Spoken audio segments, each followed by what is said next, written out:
BGBS বা Bengal global business সামিটে 4,40,595 কোটি টাকার বিনিয়োগের প্রস্তাব এসেছে। প্রচুর নতুন প্রজেক্ট বাংলায় হতে চলেছে।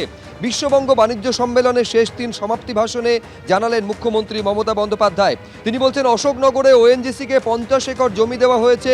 দ্রুত ওএনজিসি অশোকনগরে বাণিজ্যিকভাবে তেল উৎপাদন করবে। বাংলার 1.72 কোটি মানুষ অর্থাৎ 1,72,00,000 মানুষ দারিদ্র্যসীমার বাইরে এসেছেন, এই ঘোষণা করছেন, এই তথ্য দিচ্ছেন আজকে মুখ্যমন্ত্রী মমতা বন্দ্যোপাধ্যায়। শুরুতেই আপনাদের দেখাবো সমাপ্তি ভাষণে ঠিক কি বললেন আজ মুখ্যমন্ত্রী।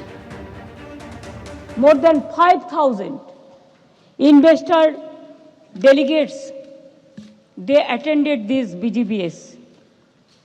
We have seen 212 MOUs, means Memorandum of Understanding and Letter of Intents signed during this summit, covering numerous sectors, and many are in the process of tie-up. Earlier 7 BGBS, we have received more than 90 lakh crores, 19 lakh crores, the investment proposal, where I mentioned that 13 lakhs already completed and 6 lakhs project is in process. I am extremely happy to announce that we have received investment proposal worth 4,40,595 crores in BGBS 2025.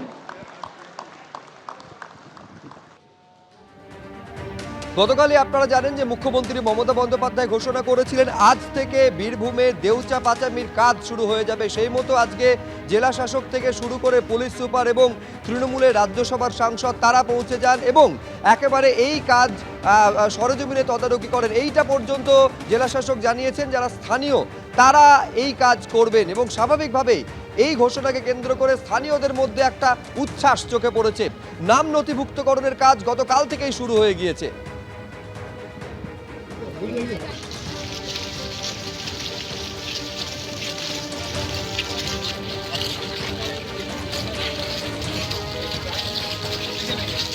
বুধবার মুখ্যমন্ত্রী ঘোষণা করেছিলেন যে দেউচা পাচামির কাজ শুরু হবে বৃহস্পতিবার থেকে এবং তারই কাজ শুরু হয়েছে। আমরা দেখতে পাচ্ছি জেলা শাসক বিধান রায়, জেলা পুলিশ সুপার আমনদীপ এবং রাজ্যসভার সাংসদ সামিরুল ইসলাম তারা এসেছেন এবং তারা এসে সাধারণ মানুষের সঙ্গে কথা বলছেন এখানে যারা রয়েছেন।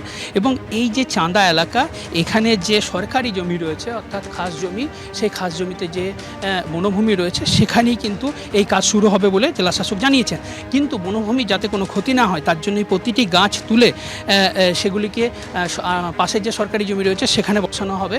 এবং একইভাবে তারা জেলা শাসক যেটা জানিয়েছেন যে এই যে কাজ শুরু হলে খনির কাজে যাদের জমি নেই তারা কিন্তু এই খনিতে কাজের সুযোগ পাবেন এবং এখানে 90% যে কাজ হবে তাতে কিন্তু স্থানীয় মানুষদের সুযোগ থাকবে এবং তার জন্য রেজিস্ট্রেশনও শুরু হয়েছে মোহাম্মদবাজার ব্লকে। গতকাল থেকে রেজিস্ট্রেশন শুরু হয়েছে। একইভাবে এখনও পর্যন্ত যারা জমি দেননি বা জমি নিয়ে কোনো ডিসপিউট রয়েছে সেগুলো দ্রুত মেটানো হবে বলে প্রতিশ্রুতি দিয়েছেন জেলা শাসক। ক্যামেরা এরশাদ আলমের সঙ্গে ভাস্কর মুখোপাধ্যায়, এবিপি আনন্দ, বীরভূম।